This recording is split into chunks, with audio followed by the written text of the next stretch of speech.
Okay, friends, once again, welcome back and very good morning to everybody.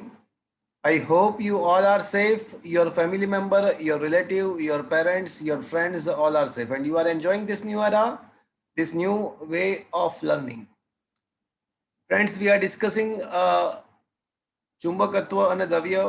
Almost આ chapter finish થવા ઉપર છે. And on the last lecture, I had discussed the question up to 160 something. છતાં પણ કોઈને doubt હોય 160 170 સુધીમાં તો પૂછી શકાય. ચલો up to 160. Anybody wants to have any doubts?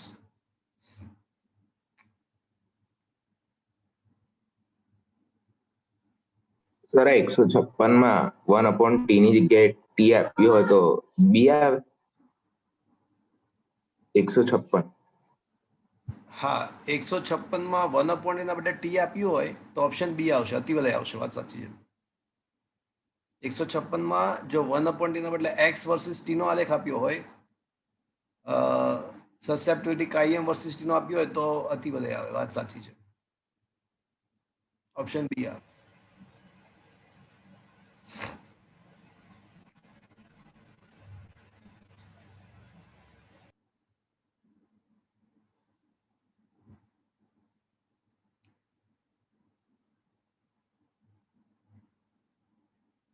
ચલો પૂછવું છે કોઈને અપ ટુ 170?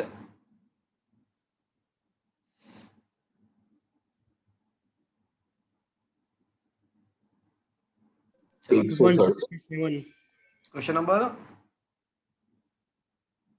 167. 167. ઓકે, એક ચુંબકીય ડાયપોલ ઉત્તર દક્ષિણ મૂકેલ છે. તેનાથી સરખા અંતરે P1 P2 Q1 Q2 એમ 4 બિંદુઓ ઉત્તર દક્ષિણ પૂર્વ અને પશ્ચિમમાં છે. તો કયા બિંદુઓ પાસે મળતા ચુંબકીય ક્ષેત્રની દિશાઓ સમાન હશે? ચલો જોઈ લઈએ.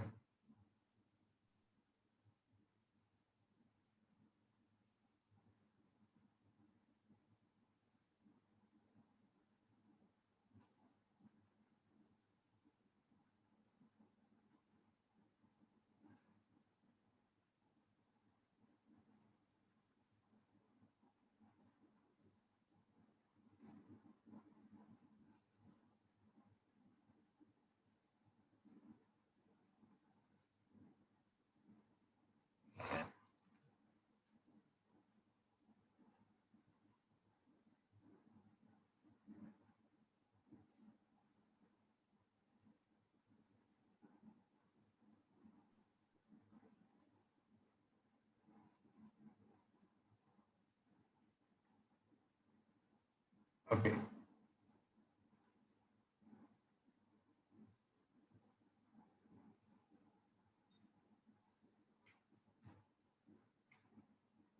તો મિત્રો શું થઈ ગયું છે? જો એક ચુંબકીય ડાયપોલ ઉત્તર દક્ષિણ મૂકેલ છે. ઓકે,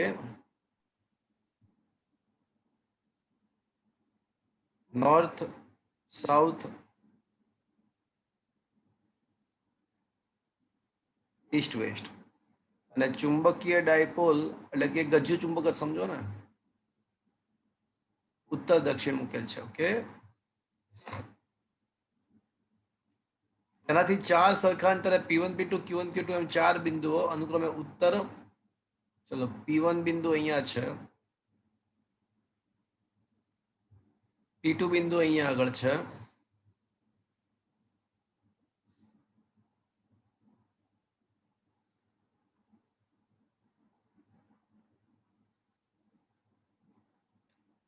Q1 પૂર્વ અને આ પશ્ચિમ. તો કયા બિંદુઓ પાસે ચુંબકીય ક્ષેત્રની દિશા સમાન મળશે? તો મિત્રો ચુંબકીય ક્ષેત્ર જે છે ને, જ્યાં ચુંબકમાંથી એ આ રીતે બહાર નીકળે.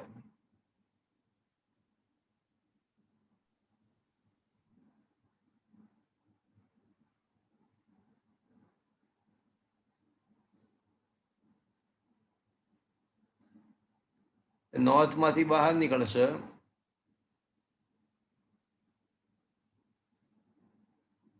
તો કયા કયા બિંદુએ ચુંબકીય ક્ષેત્રની દિશા સમાન છે? તમે જોઈ શકો છો તમે જોઈ શકો છો કે ચુંબકીય ક્ષેત્રની દિશા આ P1 અને P2 અને P2 બંને બિંદુ પાસે ઉપર તરફ છે. તો P1 અને P2 બંને બિંદુ પાસે તથા Q1 અને Q2 પાસે પણ સમાન છે, કારણ કે Q1 અને Q2 બંને પાસે નીચે તરફ છે. તો P1 P2 અને Q1 Q2 ઓપ્શન એ અને ઓપ્શન બી બંને આવશે. ઓપ્શન એ અને ઓપ્શન બી બંને આવવા જોઈએ. શું આપ્યું છે પાછળ જોવો તો આન્સરમાં? ફક્ત ઓપ્શન એ. શું આપ્યું છે? એકલો ઓપ્શન એ જ આપ્યું છે. હા, ઓપ્શન બી પણ આવે.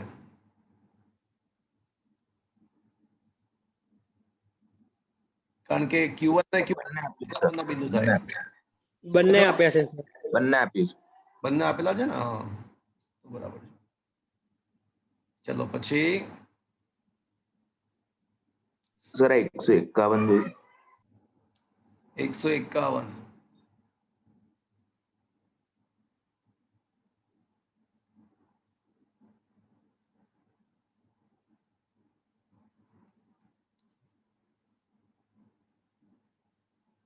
શું છે જો 5x1x1 ના લોખંડના સળિયાના દરેક પરમાણુઓની ચુંબકીય ચાક માત્રા આપણને આપેલી છે.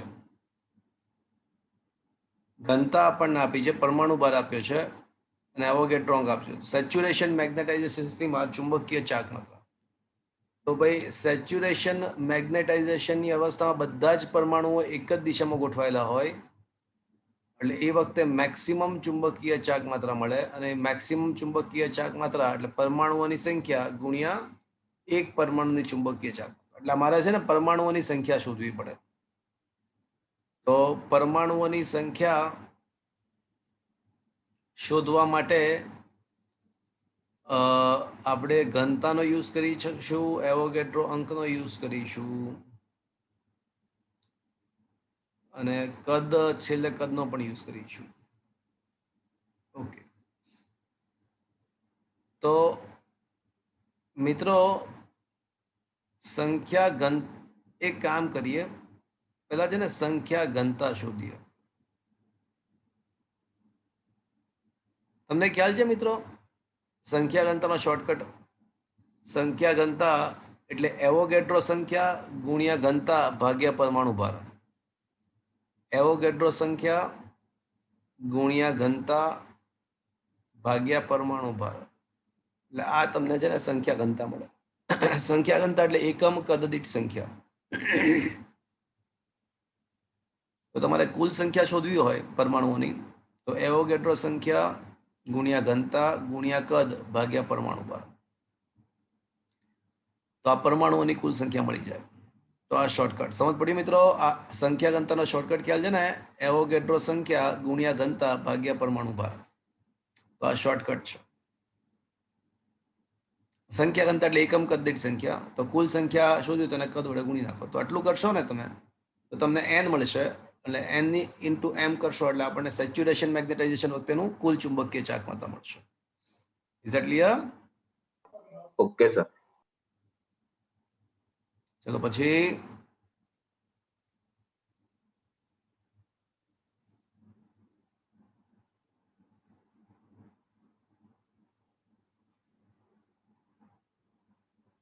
એકસો 168 સર.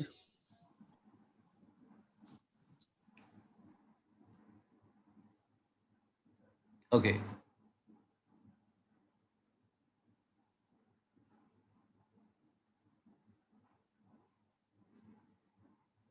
એકસો 168.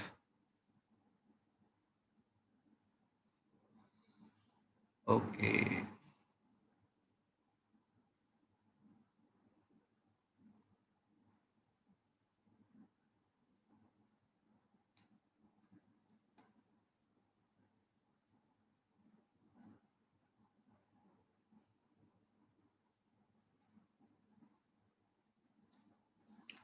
જો શું છે રાવલેન્ડ રિંગ પરના વાઇન્ડિંગમાંથી 2 એમ્પિયર પ્રવાહ પસાર થાય છે.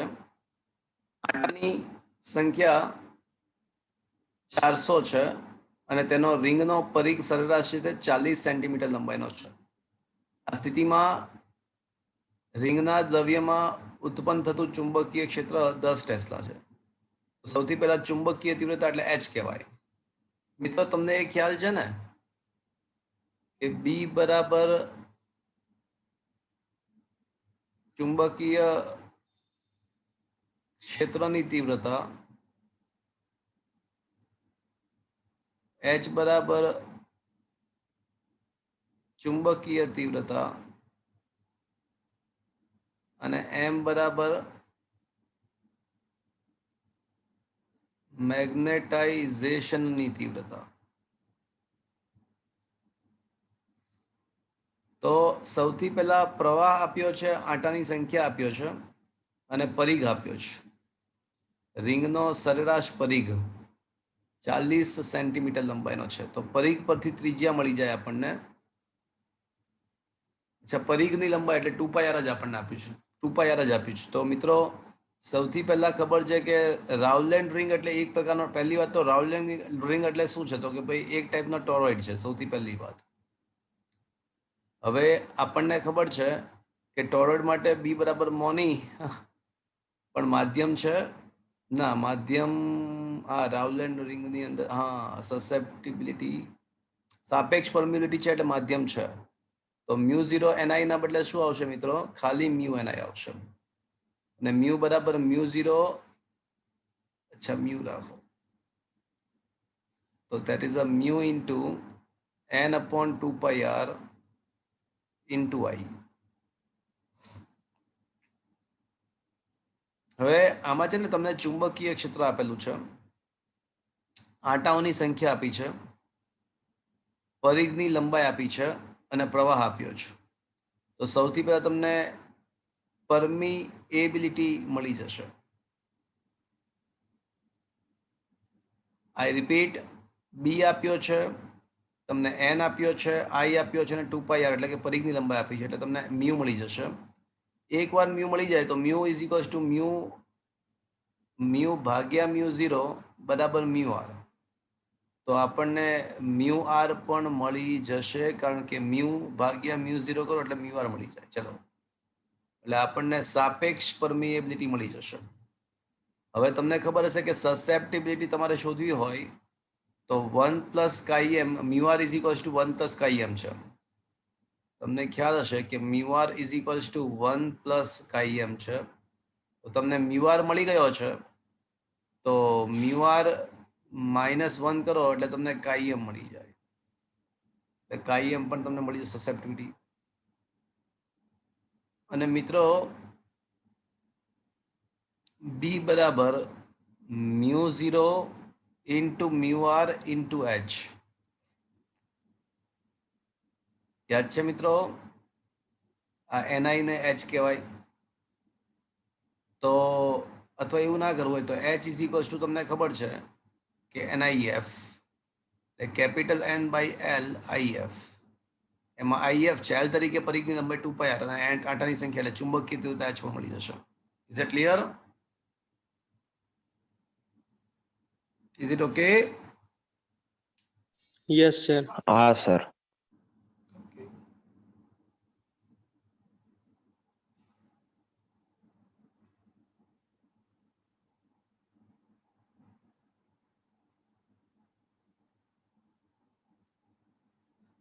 ચલો,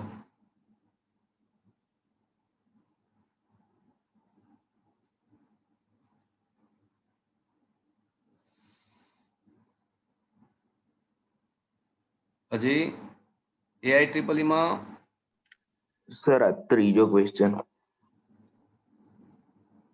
ઓકે, એમાં કઈ રીતે ટુકડા કરવાના એ ધ્યાન રાખવું પડે ને? હા, એટલે આપ્યું નથી એટલે લંબાઈને લંબ કે લંબાઈને સમાંતર એવું આપવું પડે. લંબાઈને લંબ હોય તો 1/2 આન્સર આવે. અને એટલે જો 1 કોઈ ઓપ્શનમાં 1 તો છે જ નહીં, એટલે આન્સર બી જ આવશે. ખબર પડી? હા, ઓપ્શન અને ના હોય તો સમાન, આપવું પડે ને? હા આપવું પડે ક્વેશ્ચનમાં કે લંબાઈને સમાંતર છે કે લંબાઈને લંબ છે, પછી સોલ્વ થઈ શકે. વાત સાચી છે.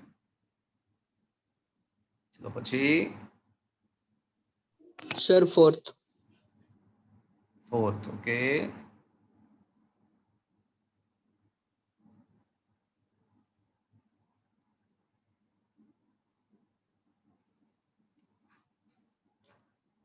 શું કહે છે?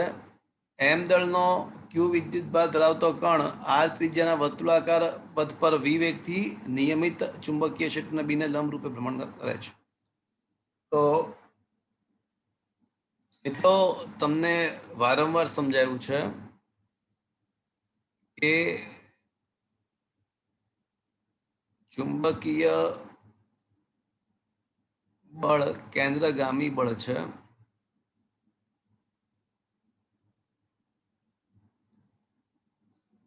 સાયક્લોટ્રોનની થિયરી હતી ને, જે એટલે સાયક્લોટ્રોનની તો હતી પણ સાયક્લોટ્રોન સિદ્ધાંત, વિદ્યુત પરિત કણ ચુંબકીય ક્ષેત્રને લંબ રૂપે દાખલ થાય તો એ વર્તુળ ગતિ કરે, અને લંબ રૂપે નહીં અમુક એંગલથી દાખલ થાય તો હેલિકલ ગતિ કરે. પણ એ વર્તુળ ગતિ કે હેલિકલ ગતિમાં જે રહેલી વર્તુળ ગતિ છે એને પૂરી એના માટે જરૂરી કેન્દ્રગામી બળ ચુંબકીય બળ છે. અને નિયમિત વર્તુળ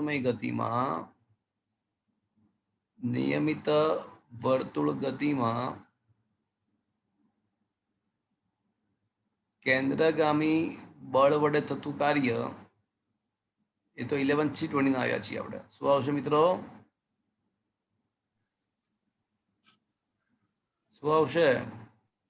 0. 0 જ હોય. Is that clear? Yes, sir. ચલો પછી છઠ્ઠો ક્વેશ્ચન.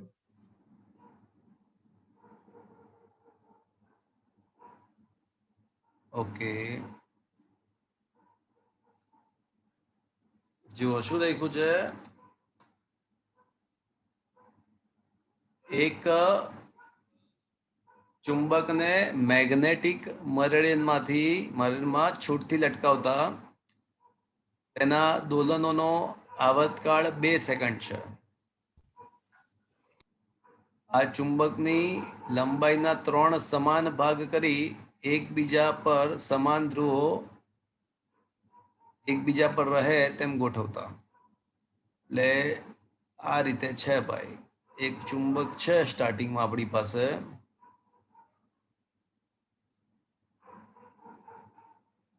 પછી એના 3 ભાગ કરવાના છે અને આ રીતે ગોઠવણ કરવાની છે. 3 ભાગને એકબીજા ઉપર ગોઠવવાના, સમાન ધ્રુવો સાથે રહે તે રીતે. તો મિત્રો આમાં શું છે ને, ધ્રુવમાન 3 ગણું થશે. સમાન ધ્રુવો સાથે રહે એટલે ધ્રુવમાન 3. આ રીતે કાપો તો યાદ કરો ધ્રુવમાન ના બદલાય. જો આ રીતે કાપો તો ધ્રુવમાન ના બદલાય. તો આમાં શું થશે કે સૌથી પહેલા ચુંબકીય ચાક માત્રા L × P, બરાબર. હવે અહીંયા M' બરાબર શું? તો લંબાઈ તો ત્રીજા ભાગની થઈ ગઈ, પણ ધ્રુવમાન 3 ગણું થઈ ગયું ને, કારણ કે નોર્થ 3 વખત સાથે આવશે, south south south. Is that clear? એનો મતલબ કે આ રીતની અરેન્જમેન્ટમાં ચુંબકીય ચાક માત્રામાં કોઈ ફરક નહીં પડે, જે હતી એની એ પાછી આવી જશે. ચલો આટલું સમજ પડ્યું? હા સર. હવે જડત્વની ચાક માત્રા તમને ખ્યાલ છે કે 1/12 ml² છે. તો અહીંયા આગળ જડત્વની ચાક માત્રા I' બરાબર શું થશે મિત્રો? જો 1 એટલે એમાં છે ને m તો યથાવત જ, દ્રવ્યમાન તો યથાવત જ રહેશે, કારણ કે રીઅરેન્જમેન્ટ જ છે ને બધાનું, ટુકડાઓનું રીઅરેન્જમેન્ટ જ છે, એટલે દ્રવ્યમાન તો બધું યથાવત રહેશે, પણ લંબાઈ તો ત્રીજા ભાગની થઈ ગઈ ને. તો જડત્વની ચાક માત્રા કેટલા ભાગની થશે? 9મા ભાગની. 9મા ભાગની થશે. જડત્વની ચાક માત્રા 9મા ભાગની થશે. હવે આવર્તકાળ T બરાબર 2π√I T'(2π√I') M'(B). તો મિત્રો આમાં I' ની કિંમત છે ને I/9 છે, M' તો M યથાવત જ છે, B યથાવત છે. 1/9 નું વર્ગમૂળ કાઢો એટલે 1/3 આવશે. તો T' બરાબર 1/3 2π√I/MB. હવે 2π√I/MB તો પાછું શું છે? જૂનો આવર્તકાળ T છે, તો આમ સાબિત થાય કે T' બરાબર T/3, પણ T ની કિંમત 2 છે, તો 2/3 સેકન્ડ આન્સર આવશે. Okay okay sir. અને સર આપણે આ લંબાઈના n સરખા ભાગ કરીએ તો નવો આવર્તકાળ T/n કહેવાય? હવે જો આમાં n સરખા ભાગ પાડીએ ને તો જડત્વની ચાક માત્રા યથાવત રહેશે m, સોરી, ચુંબકીય ચાર્જ માત્રા એમ યથાવત રહેશે, કારણ કે L બાય N અને ઇન્ટુ N ગણું, બરાબર છે. હવે અહીંયા આગળ આવશે I બાય N જ આવશે. વાત સાચી છે. જો આ રીતે N સરખા ભાગ પાડીને એકબીજા ઉપર ગોઠવવામાં આવે તો T બાય N થાય. વાત સાચી છે. પણ સરખા ધ્રુવો સાથે હોય તો જ આ શોર્ટકટ સાચો. Okay, okay sir.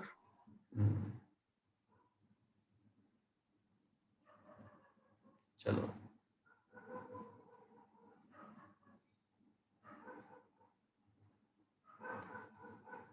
આપણે પેલા ચુંબકમાં બે સરખા ભાગ કર્યા હતા તો 1/2 થતું હતું ને, એટલે હા, પણ એ અલગ ઘટના છે. એમાં ટુકડાઓ એકબીજા ઉપર ગોઠવવાની વાત નહોતી. એમાં ટુકડાઓ એકબીજા ઉપર ગોઠવવાની વાત નહોતી. અહીંયા છે. ઓકે, અલગ વસ્તુ થઈ. એટલે આ જે ગોઠવવાના છે એના પર સરખા ધ્રુવ હોય તો T બાય N સાચું ને દરેક હા, તો કિસ્સામાં? સાચું. તો T બાય N એકદમ સાચું. Okay, okay sir.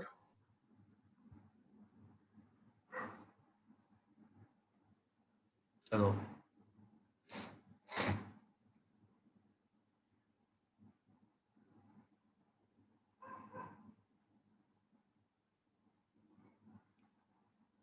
બોલો. CBSE, PMT, AIEEE.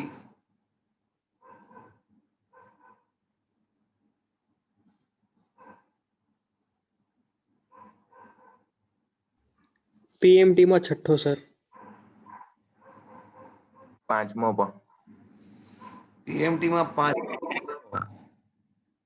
શું કહો છો? પાંચમો PMT માં. છઠ્ઠો.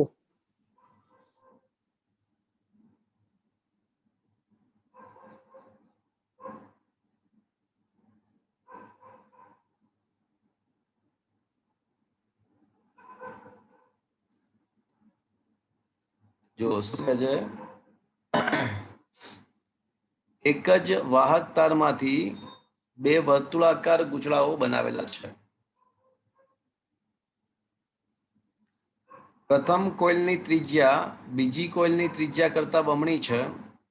હવે બીજી કોઇલને V જેટલો વિદ્યુત સ્થિતિમાનનો તફાવત લગાડતા કેન્દ્ર પર ઉદ્ભવતા ચુંબકીય ક્ષેત્રની તીવ્રતા B છે. પ્રથમ કોઇલના છેડે V1 ચુંબકીય ક્ષેત્ર V1 બરાબર ખાલી જગ્યા ચુંબકીય ક્ષેત્ર લગાડીએ તો કેન્દ્ર પર ઉદ્ભવતા ચુંબકીય ક્ષેત્રની તીવ્રતા B છે, એટલે કે સમાન મળે છે. ઓકે, શું કહે છે? એક જ વાહકમાંથી વર્તુળાકાર ગૂંચળાઓ બનાવેલ છે. પ્રથમ કોઇલની ત્રિજ્યા બીજી કોઇલ કરતા બમણી છે. હવે ભાઈ મિત્રો, ત્રિજ્યા જો બમણી હોય ને પ્રથમ કોઇલની બીજા કોઇલ કરતા, તો પરિઘની લંબાઈ પણ બમણી થાય, કારણ કે R બરાબર 2πr, અને પરિઘની લંબાઈ બમણી થાય તો એનો અવરોધ પણ બમણો થાય. એનો અવરોધ પણ બમણો થવો જોઈએ, કારણ કે R ચલે છે L. તો પહેલા કોઇલની અવરોધ બીજી કોઇલ કરતા ડબલ થશે. અવરોધની જરૂર પડશે તો. હવે બીજી કોઇલને V જેટલું સ્થિતિમાન લગાડતા કેન્દ્ર પર ચુંબકીય ક્ષેત્ર B છે. ઓકે, હવે I1 બરાબર શું થશે? V1/R1 અને I2 બરાબર V2/R2. હવે બીજી કોઇલમાં ઉદ્ભવતું ચુંબકીય ક્ષેત્ર B બરાબર આપણને ખબર છે μ0I2/2R2 2 ત્રિજ્યા R2.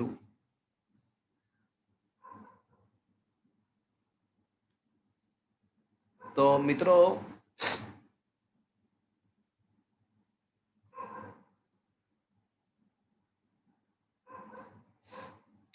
B2 બરાબર B બરાબર μ0I2/2, એટલે અહીંયા આવશે μ0I2 ના બદલે વાત તે પ્રમાણે V2/અવરોધ R2/2R2, જ્યાં સ્મોલ r એટલે ત્રિજ્યા અને કેપિટલ R એટલે અવરોધ.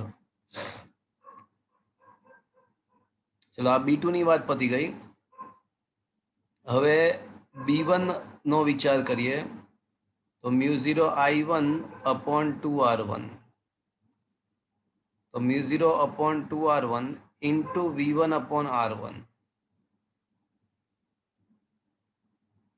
હવે આમાં કહી શકાય કે B1 upon B2 is equals to mu0 cancel. નહીં, રકમમાં આપ્યું છે આપણને, શું આપ્યું છે કે B1 બરાબર B2. સમાન છે તો સમાન કરીએ આપણે. B1 બરાબર B2 કરી નાખીએ તો mu0 upon 2R2 into V2 by capital R2 is equals to mu0 into V1 upon 2R1 capital R1. હવે અચ્છા, અવરોધ ના સ્વરૂપમાં આન્સર લાવવાનો છે.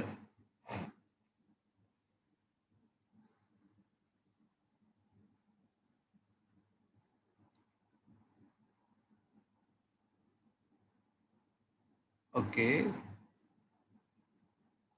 એકચ્યુઅલમાં તો અવરોધ ઉડી જવો છે. I1 અચ્છા, I ને I અને R ના સ્વરૂપમાં આન્સર લાવવો છે.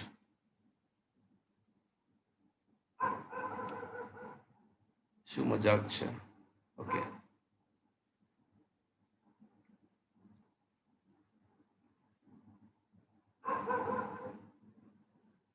ખરેખર તો mu0 by 2 કેન્સલ. તો આપણો ટાર્ગેટ V1 શોધવાનો હતો. તો V1 બરાબર V2 into R1 V2 into R1 into small r1 upon V1 તો શોધ્યો છે આપણે, V1 તો શોધ્યો છે, તો છેદમાં ખાલી રહેશે R2 સ્મોલ કેપિટલ R2. ચલો, તો V1 બરાબર V2 into R1 અવરોધ R1 ત્રિજ્યા સ્મોલ r1 છે ને એ ડબલ છે R2 કરતા, એટલે અંશમાં અહીંયા 2R2 છેદમાં R2 into capital R2.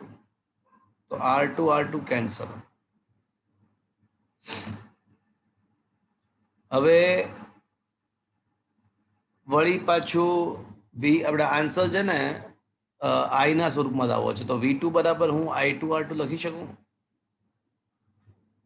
તો V2 ના બદલે I2 capital R2 into R1 into 2 છેદમાં R2. તો છેલ્લો જવાબ આવશે આપણો 2I2 R1. હા, ઓપ્શન સી આન્સર આવશે. Is that clear?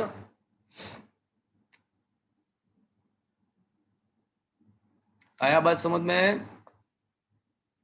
हाँ सर. चलो,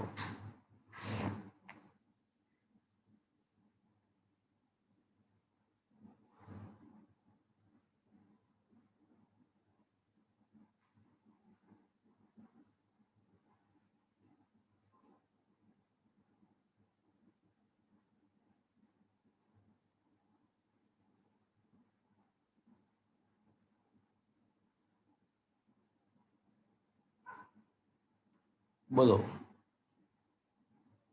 8મો क्वेश्चन नंबर 8. શું કહો છો? 8મો. ઓકે,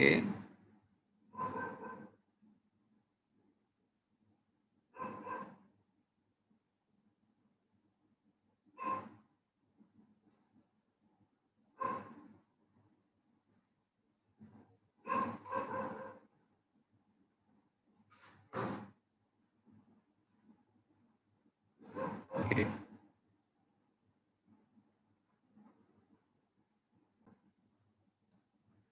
જો શું કહે છે, વિદ્યુત ભારિત કણનું દળ માપવા માટે વપરાતા સાધન માસ સ્પેક્ટ્રોમીટરમાં આયનોને પ્રથમ 20 સ્થિતિમાનના તફાવત પ્રયોગ કર્યા બાદ તેમને બી ચુંબકીય ક્ષેત્ર વડે વર્તુળાકાર પથ પર ગતિ કરાવવામાં આવે છે. જો વી અને બી બંનેને અચળ રાખવામાં આવે તો વિદ્યુત ભારિત કણ માટે વિદ્યુત ભાર અને દ્રવ્યમાનનો ગુણોત્તર એટલે ક્યુ બાય વી શોધવાનું છે. તો માસ સ્પેક્ટ્રોમીટરની અંદર શું હોય કે સૌથી પહેલા કોઈ ક્યુ વિદ્યુત ભારને વી વેગથી ગતિ કરાવે, કોઈ ક્યુ વિદ્યુત ભારને વી વેગથી ગતિ કરાવો એટલે પ્રાપ્ત થતી ગતિ ઉર્જા ક્યુ ઇન્ટુ વી થાય. પણ આપણને ખબર છે, યાદ કરો મિત્રો, ગતિ ઉર્જાનો શોર્ટકટ શું છે?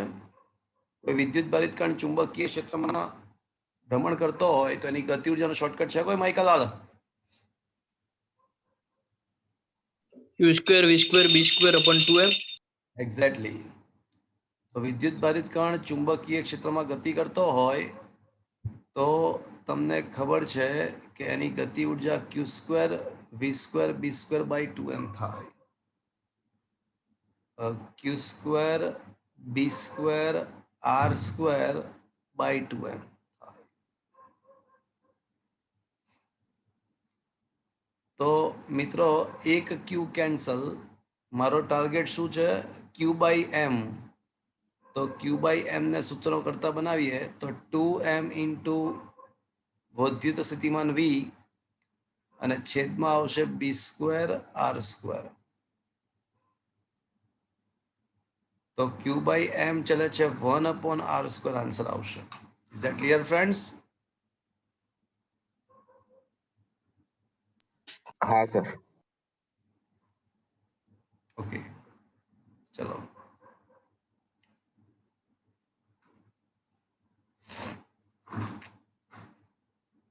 બોલો પછી. સર ડાયામેગ્નેટિક પદાર્થ હોય એ અપાકર્ષણ તો અનુભવે ને કે કશું ના અનુભવે? બહુ ઓછું અપાકર્ષણ અનુભવે, નિર્બળ અપાકર્ષણ અનુભવે, નિર્બળ. Okay sir. ઓછા મૂલ્યનું અપાકર્ષણ અનુભવે.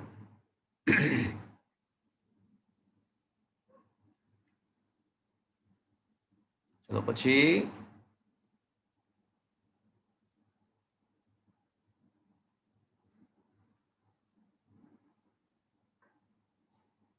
અગિયારમો ક્વેશ્ચન નંબર 11. ઓકે,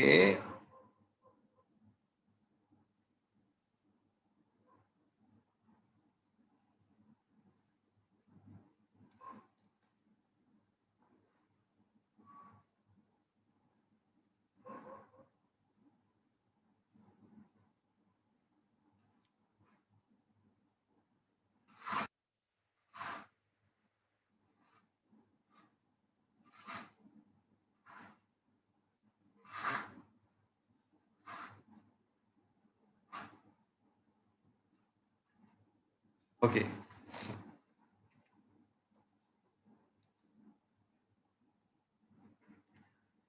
મિત્રો સૌથી પહેલી વાત સાંભળજો મારી વાત.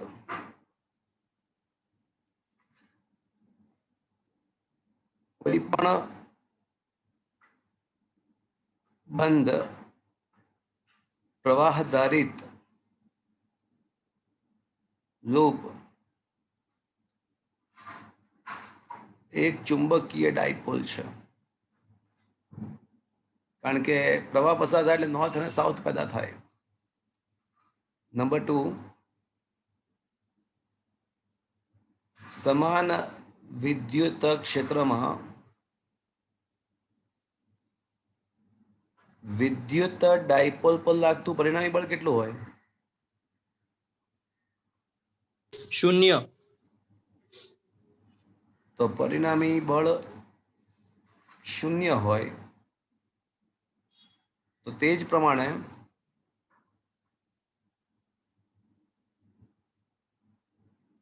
નિયમિત ચુંબકીય ક્ષેત્રમાં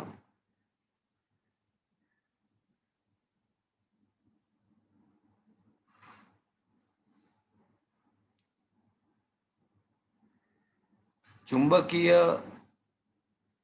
ડાયપોલ પર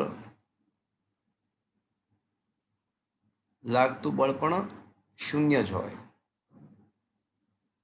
એટલે એક વસ્તુ કન્ફર્મ્ડ છે કે આ જે લૂપ છે પ્રવાહધારિત, આ વાહક તારની લૂપને પ્રવાહધારિત લૂપ છે જ, તો એને ચુંબકીય નિયમિત ચુંબકીય ક્ષેત્રમાં રાખો તો એના ઉપર લાગતું બળ ડેફિનેટલી શું આવશે? શૂન્ય જ આવશે. તો એની 4 ભુજાઓ પર લાગતા બળ અનુક્રમે F1, F2, F3 અને F4 છે. પણ એક વસ્તુ કન્ફર્મ્ડ છે કે પરિણામી બળ તો શું આવશે? બોલો. શૂન્ય આવશે. તો મારો ટાર્ગેટ PQ ભુજા પર લાગતું બળ એટલે F4 શોધવાનો છે. તો F4 બરાબર સદિશ F4 બરાબર -F1. અચ્છા, એક કામ કરીએ, પહેલા F1, F2 ને F3 ની કિંમતો મૂકી દઈએ. F1 ની કિંમત શું મૂકું મિત્રો? કહો તો મને. Can I say F1 is equals to F1 into minus I cap? F2 is equals to F2 into minus J cap. કોઈ પણ સદિશ એટલે તેનું મૂલ્ય ઇન્ટુ એકમ સદિશ. F3 is equals to F3 into I cap. અને F4 શોધવું છે. તો હવે F4 ને સૂત્રોનો કરતા બનાવીએ. તો F1 I cap plus F2 J cap minus F3 I cap. So can I say F1 minus F3 I cap plus F2 J cap? તો સદિશ F4 નો માનાંક કેટલો આવશે? રૂટમાં x યામનો વર્ગ પ્લસ y યામનો વર્ગ. Is that clear, friends? So the answer should be option B. F3 minus F1 નો વર્ગ કરો કે F1 minus F3 નો વર્ગ કરો, બધું સરખું જ કહેવાય. શું આ સમજમાં આવ્યું? હા સર.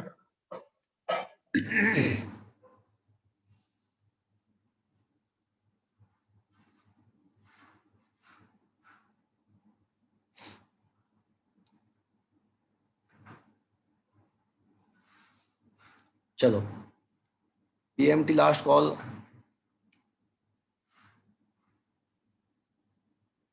પચીસ.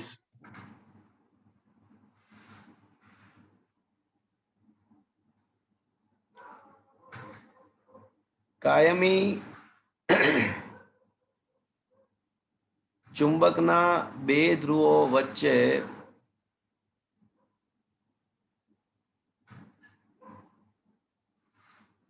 સમબાજુ ત્રિકોણ રાખ્યો છે.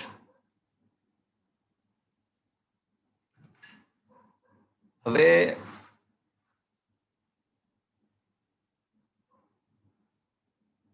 એમાંથી I પ્રવાહ પસાર કરવામાં આવે છે. મિત્રો, આ ચુંબકનો નોર્થ પોલ છે, આ ચુંબકનો સાઉથ પોલ છે, અને વચ્ચે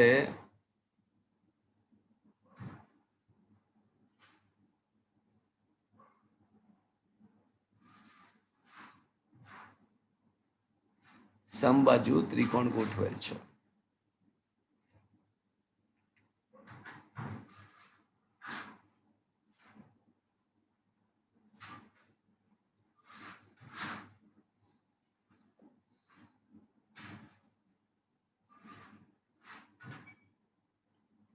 આ તમારું સમબાજુ ત્રિકોણ. મિત્રો, ચુંબકીય ક્ષેત્રની દિશા આપણને ખબર છે કે નોર્થ પોલ થી સાઉથ પોલ તરફ હોય. તો this is the direction of the magnetic field. આ ચુંબકીય ક્ષેત્રની દિશા છે, નોર્થ થી સાઉથ. હવે મારે ટોર્ક શોધવું છે. તો મિત્રો, ટોર્ક ઇઝ ઇક્વલ્સ ટુ આપણને ખબર છે કે બી ના સાઇન થીટા, જ્યાં થીટા એટલે વેક્ટર એ અને વેક્ટર બી વચ્ચેનો ખૂણો. તો વેક્ટર એ એટલે પૃષ્ઠને લંબ. આ ચોરસ સમબાજુ ત્રિકોણ જે લૂપ છે, સમબાજુ ત્રિકોણ જે છે એને એક્ઝેક્ટ લંબ દિશા જે છે એ તમારા તરફ આવતી છે. તો વેક્ટર એ અને વેક્ટર બી વચ્ચેનો ખૂણો કેટલો આવશે? કોઈ કહેશે મને? વેક્ટર એ એટલે પૃષ્ઠને લંબ એટલે ઝેડ દિશા, એટલે વેક્ટર બી તો આ સમતલમાં જ છે. તો what is the angle between the vector and vector B? 90. sin 90 શું થાય મિત્રો? 1. આંટાની સંખ્યા એક જ છે. અને સમબાજુ ત્રિકોણનું ક્ષેત્રફળ તમે જાણો છો મિત્રો?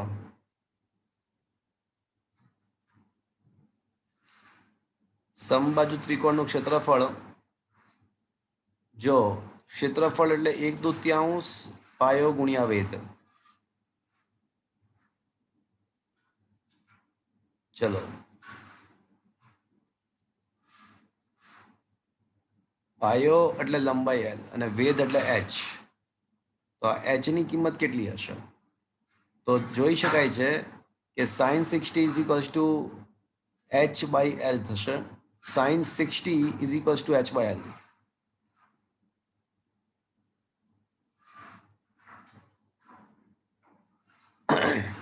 sin 60 is equals to h/L. તો h બરાબર શું આવશે? L ગુણ્યા sin 60. એટલે h ની કિંમત આપણને મળી L ગુણ્યા sin 60 એટલે √3/2. તો આ એક શોર્ટકટ જ છે. હવે સમબાજુ ત્રિકોણનું ક્ષેત્રફળ તમને પૂછે ને તો હવે તમે સીધું યાદ રાખી શકો કે √3/4L² છે. તો હવે મારે છે ને બાજુની લંબાઈ શોધવી છે.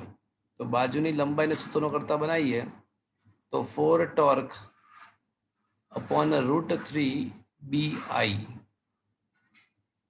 તો L બરાબર 4 tau 4 torque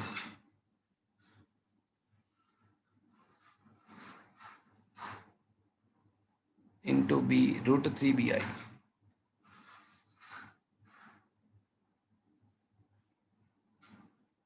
raised to 1/2. So this is the answer. हाँ, 4 નું વર્ગમૂળ 2 એટલે 2 બાર આવી જશે.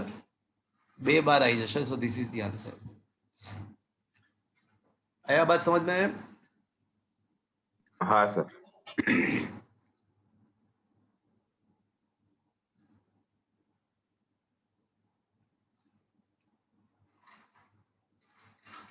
चलो,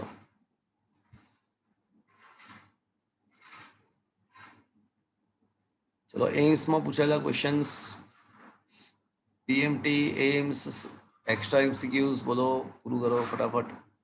સર એમ્સ માં પહેલો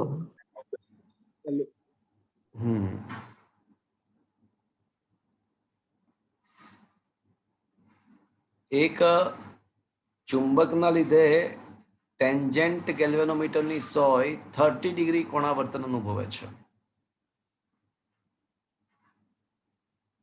તો ગેલ્વેનોમીટરની ગુજરાની સમતલીય દિશામાં પૃથ્વીના ચુંબકીય ક્ષેત્રનો સમક્ષિતિજ ઘટક સમથિંગ છે. તો ચુંબકીય ક્ષેત્રની તીવ્રતા કેટલી? Okay, let us try what is it. શું કહે છે કે એક ચુંબકના લીધે ટેન્જન્ટ ગેલ્વેનોમીટરની ચુંબકીય સોય 30 ડિગ્રીનું કોણાવર્તન કરે છે. ઓકે,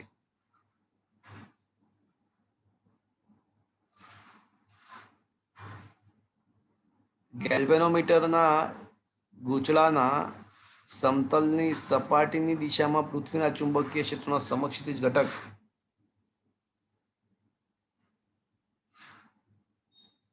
BH બરાબર 0.34 ગુણ્યા 10⁻⁴ ટેસ્લા છે. તો ત્યાં આગળ ચુંબકીય ક્ષેત્રની તીવ્રતા કેટલી હશે? મિત્રો, ચુંબકીય સોય છે ને હંમેશા ચુંબકીય ક્ષેત્રની દિશામાં ગોઠવાય. એટલે ચુંબકીય ક્ષેત્રની દિશામાં ચુંબકીય સોય ગોઠવાય અને એ 30 ડિગ્રીનું કોણાવર્તન અનુભવે છે. એટલે એનો મતલબ કે હોરિઝોન્ટલ કમ્પોનન્ટથી ચુંબકીય સોય એટલે ઇન્ડાયરેક્ટલી આપણને એંગલ ઓફ ડીપ છે ને, એંગલ ઓફ ડીપ જ આપણને 30 ડિગ્રી આપ્યો છે. એંગલ ઓફ ડીપ આપણને 30 ડિગ્રી આપ્યો છે. હવે BH બરાબર આપણને B cos phi, angle of deep cos theta. તો BH ની કિંમત 0.34 ગુણ્યા 10⁻⁴ B શોધવું છે અને cos 30 એટલે √3/2.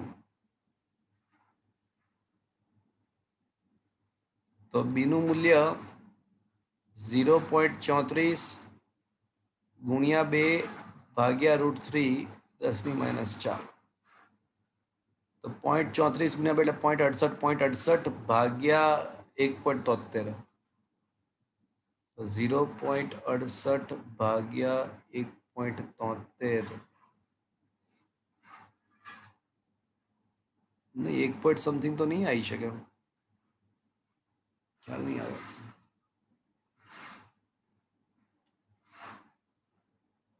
so just check let me check